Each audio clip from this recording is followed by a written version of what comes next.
Ilhabela, um paraíso com biodiversidade única, essencial para a proteção de inúmeros animais. Uma área de preservação ambiental que serve de abrigo para pelo menos 12 espécies de baleias e golfinhos, um número significativo, já que no mundo temos um total de 92.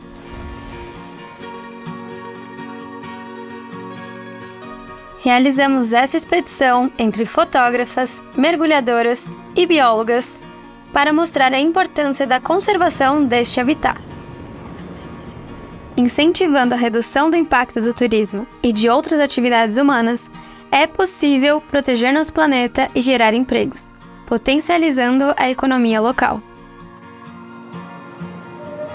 Estamos aqui para mostrar o que acontece de mágico nas águas quentes do litoral paulista.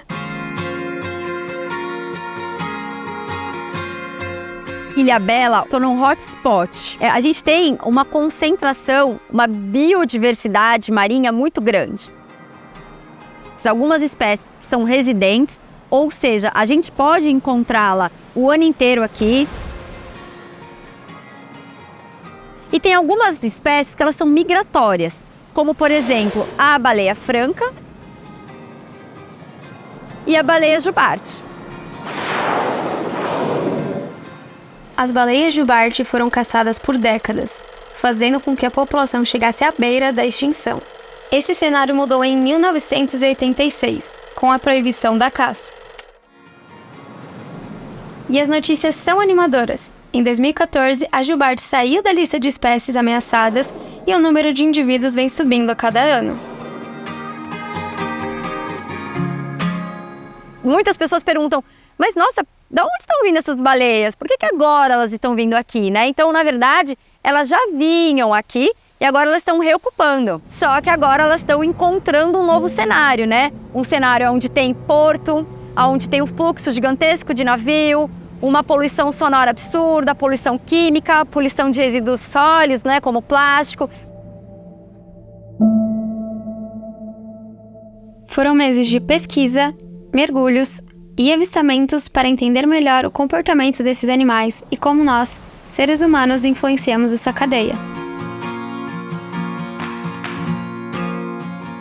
Nosso maior objetivo foi acompanhar animais migratórios que passam por aqui, um refúgio fundamental em sua longa jornada.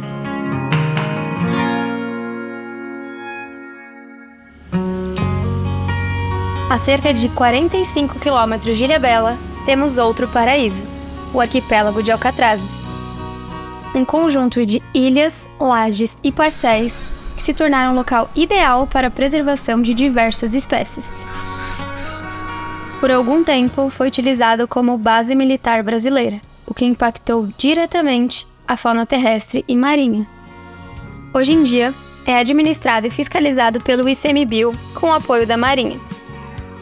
E é uma unidade de conservação denominada de Refúgio de Vida Silvestre. Possui o maior ninhal de fragatas do Atlântico Sul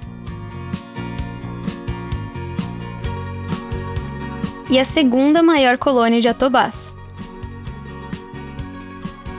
Abriga uma grande biomassa de peixes, que funciona como um berçário na região. O acesso terrestre ao arquipélago é permitido somente para pesquisa e atividade de gestão. Poder assistir e participar do trabalho do Instituto foi um privilégio.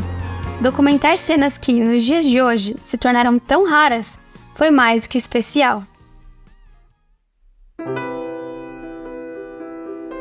O oceano é responsável por incontáveis funções ecológicas. Também é uma estrada imensa e profunda que interliga diversos caminhos. Em sua longa jornada, animais migratórios transportam nutrientes importantes para a saúde do ecossistema. Entre eles, a graciosa baleia jubarte.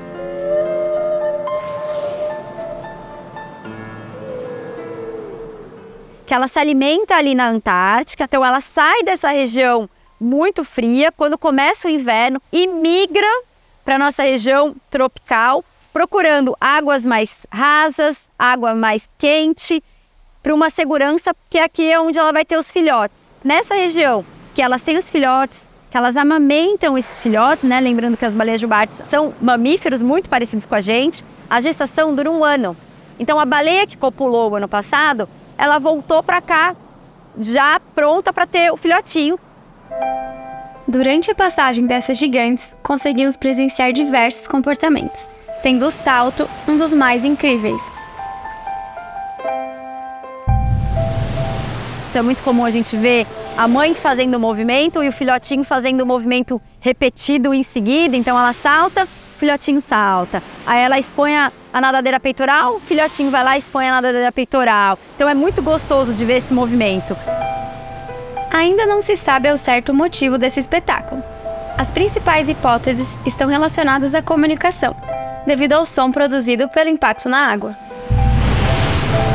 Também é possível que utilizem o salto para tirar parasitas e cracas do corpo. As acrobacias são analisadas como brincadeiras e importantes interações sociais, que geram diversos momentos emocionantes para quem está assistindo. Uma semelhança conosco é que as baleias também possuem uma digital. A cauda de cada indivíduo é diferente, com manchas e formatos únicos. Assim, é possível identificar a mesma baleia em diferentes lugares do mundo.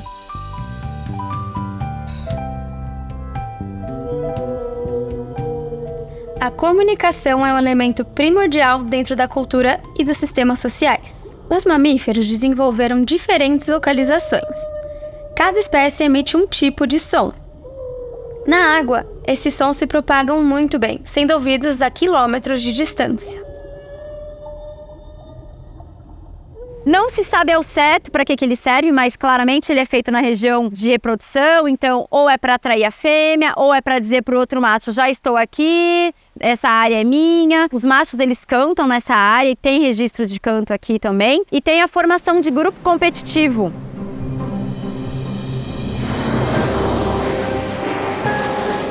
Um grupo competitivo é quando vemos diversas baleias juntas, tendo como uma fêmea na frente e vários machos atrás, a perseguindo na tentativa de copular. Visto de cima, parece uma dança, mas na verdade é uma grande disputa, com golpes de peitoral e batidas de caudal.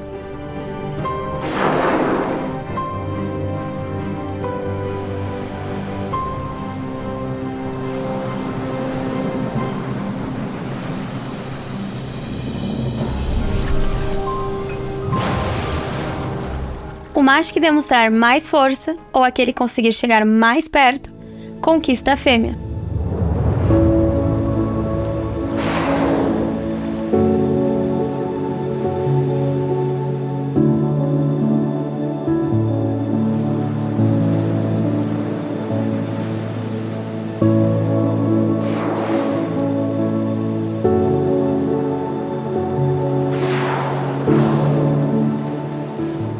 Apesar das jubartes conquistarem a atenção pelo seu comportamento brincalhão e exuberante, temos outra espécie que também passa por aqui, discreta, porém tão gentil quanto. A raia-manta. Essa manta é uma espécie migratória, elas fazem grandes travessias justamente para alimentação e reprodução. Inclusive, está para sair uma publicação de um artigo científico nosso, comprovando Ilhabela como um grande hotspot, um grande ponto de agregação dessas raias-manta oceânicas. É admirável saber que temos heróis e heroínas atuando na linha de frente das pesquisas científicas e na proteção ambiental.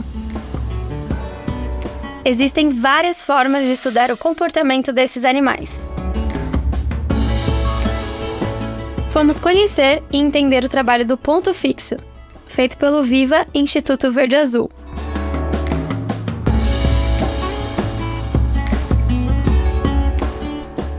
O interessante do ponto fixo é porque a gente está num ponto alto, a gente tem uma visão muito ampla, então a gente consegue ver todos os animais que estão nessa área e as atividades antrópicas. Então a gente consegue ver quando entra um animal, quando ele sai daquela área, quando entra um barco, se esse barco vai se aproximar ou não. Então só a presença do barco pode fazer com que ela mude o comportamento, mude a direção, né? Muitas fêmeas com filhotes param de amamentar e então o trabalho de ponto fixo é o único que a gente pode dizer que a gente não interfere de forma alguma com o comportamento, né, desses animais. Ele também tem algumas limitações, que é a distância. Então, por exemplo, fazer uma foto da caudal de uma jubarte, que é quando a gente consegue ter a identificação do indivíduo, já é uma limitação para o ponto fixo, né? A gente consegue observar a presença desses animais e a gente consegue, via rádio ou outras comunicações, avisar outros pesquisadores que estão na água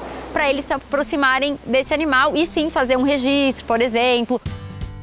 Outra parte importante da pesquisa e conservação acontece nos barcos. São horas em alto mar buscando esses animais, com diversos profissionais envolvidos em terra e água.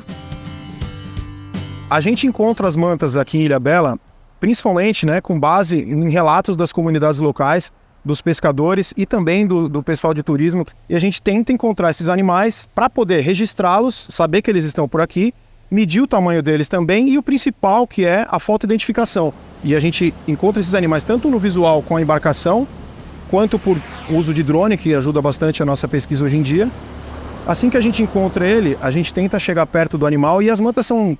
É uma espécie muito tolerante, muito tranquila em relação à presença de embarcações e mergulhadores, enfim. A gente chega perto, tenta não assustar o animal e o mergulhador, que geralmente sou eu, entro na água e tento fazer uma foto do ventre dela, que é por onde a gente identifica esses animais. Para garantir a segurança desses animais e dos turistas, existem regras para o avistamento de cetáceos no Brasil. Especialmente na época das jubartes, que a jubarte ela é uma espécie de cetáceo muito acrobática, né? Então ela salta, ela expõe a nadadeira peitoral, pessoas gostam de observá-la e a gente acha que a sensibilização está aí. Porém, tem um lado que a gente tem que tomar muito cuidado. Esse turismo de observação, ele precisa ser muito bem ordenado para que ele aconteça de forma saudável, tanto para o operador, tanto para os turistas e quanto para esses animais, né?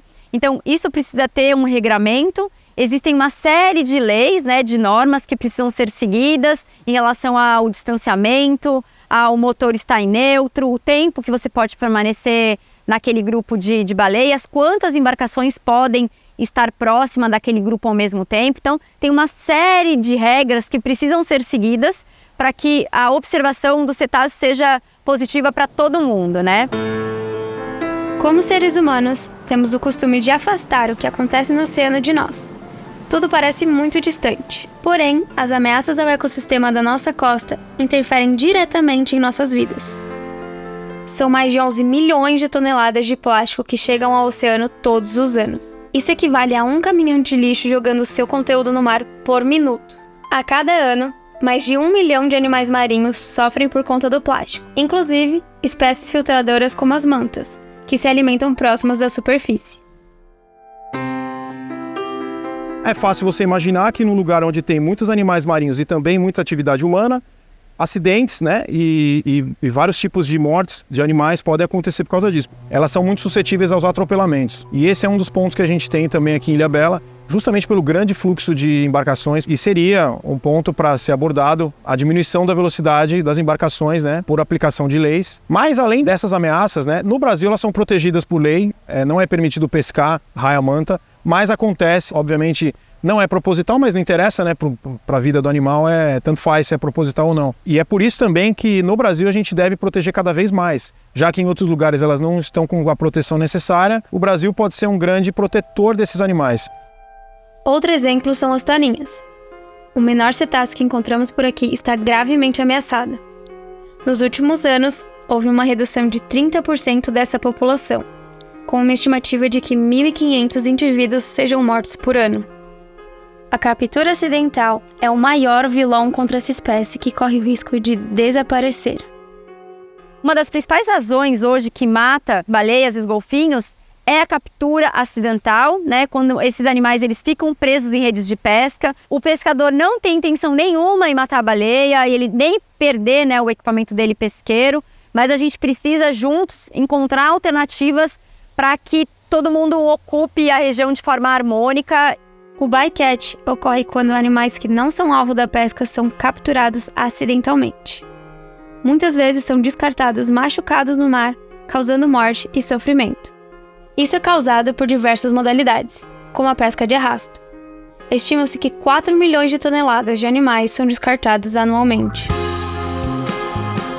Animais emaranhados por redes e outros detritos humanos podem sofrer amputação de membros ou morrer por asfixia e afogamento. Mais de 300 mil baleias e golfinhos são mortos mundialmente por ano pelas práticas exploratórias da pesca industrial. Foi na tentativa de conter ameaças como essa que hoje Alcatraz é uma região protegida. O arquipélago ele funciona como um grande repositório de estoques para outros locais do litoral. Para quem pesca nesses outros pontos do litoral onde a pesca é permitida, é fundamental que você tenha um ponto de concentração, de reprodução desses estoques. Se Alcatraz for mais um ponto em que a gente possa pescar, certamente outros pontos do litoral em que a pesca é permitida vão sofrer as consequências. Um cenário que nos chamou a atenção foi o do coral-sol. O animal que habita originalmente o Oceano Índico e Pacífico é uma espécie invasora no Brasil.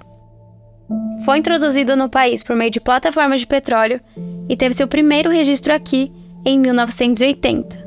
A gente tem um trabalho desde 2014 de manejo desse coral. Então, como é que é o trabalho? A gente mergulha com talhadeira e com uma marreta e vai tirando um por um.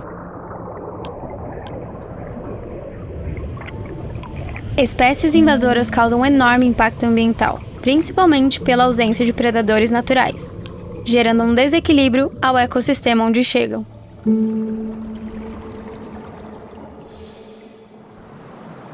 Apesar dos desafios, é possível seguir caminhos mais conscientes e até mesmo mais econômicos. Podemos transformar a coexistência e a sustentabilidade em uma realidade.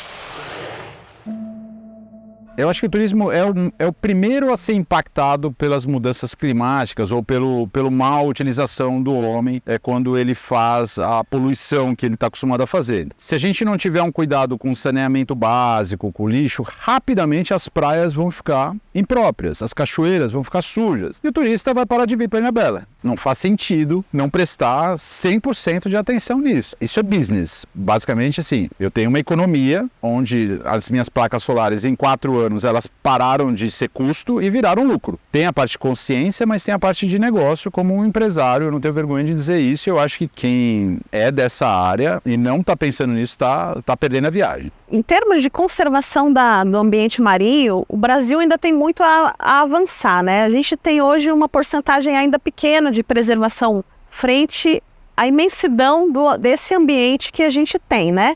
Mas a gente está avançando aos poucos. O que falta mesmo é a gente expandir o quantitativo de área a ser preservada, ou seja, a criação de novas unidades de conservação, a criação de novas áreas protegidas.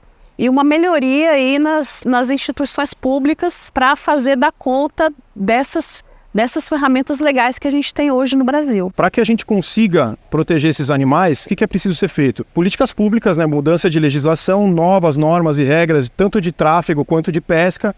E para isso, para você conseguir isso, não é só simplesmente você chegar num governo, numa instituição e pede. Você precisa de substância para que isso aconteça. A gente precisa de dados, né? A ação conjunta entre sociedade e o governo é fundamental para as mudanças no meio ambiente, que são capazes de transformar Ilhabela. Os benefícios de ter esse animal aqui é tão grande, né? Tanto para a população dos turistas como para a população que mora aqui, que pode começar a depender disso como renda. Então hoje já é um mercado que Ilhabela está vendendo. A temporada baixa da ilha agora está se tornando uma temporada mais alta, justamente porque está trazendo esses turistas que estão com olhar para a conservação marinha, né? Para poder observar uma baleia. Então hoje na loja você já vê, nas lojinhas, você já vê as pessoas vendendo camisetas com baleia, chaveirinhos, né? Então isso faz um fluxo na rede hoteleira, nos restaurantes. Então é muito importante para o turismo a gente ter esses animais, só que a gente tem que saber fazer isso muito bem, né? Tem que saber balancear. É um turismo muito possível de ser feito quando a gente leva pessoas convidadas que são cidadãos assim como eu, que vão numa embarcação e veem aquele animal pela primeira vez, elas ficam maravilhadas, todo mundo quer ver aquilo, quer de novo, pagaria por aquilo de novo. E então, sem dúvida, é um meio muito possível de ser explorado. Isso é fácil comprovar que uma raia-manta viva vale muito mais do que uma manta morta. Porque a manta morta você vende uma vez só a carne dela. Agora, você explorar o turismo, essa manta ela pode ser várias vezes explorada de uma forma responsável, obviamente. Então é muito mais sustentável, muito mais economicamente viável até o turismo do que a exploração pesqueira. E vários pescadores se tornaram guias de turismo, como a gente vê isso aqui no Brasil também, em várias regiões, várias cidades, onde antigamente o cara era lá um pescador ou era um caçador, ele vivia daquilo que ele aprendeu daquele jeito e com o passar do tempo ele viu que o turismo, levar uma pessoa para ver aquele animal, é muito mais valioso para ele, ele consegue fazer várias vezes e aquilo não acaba. É um bem inesgotável se usado com responsabilidade.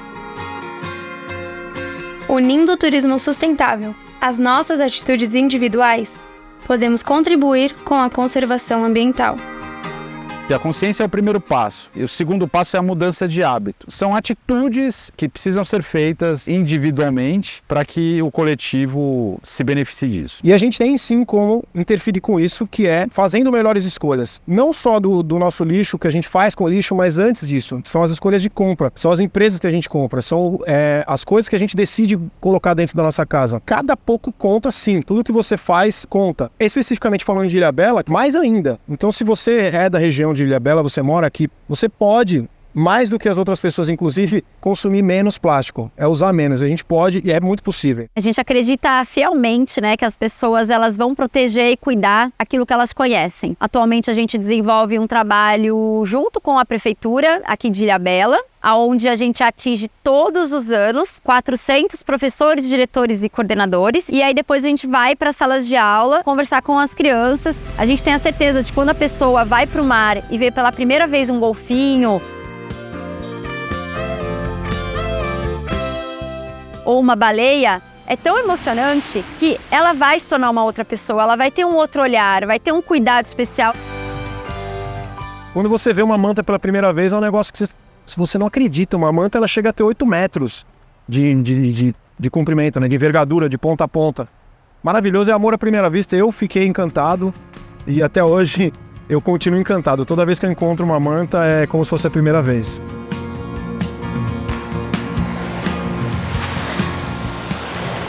Proteger essas criaturas mágicas que temos o privilégio de abrigar durante sua grande jornada é nossa responsabilidade.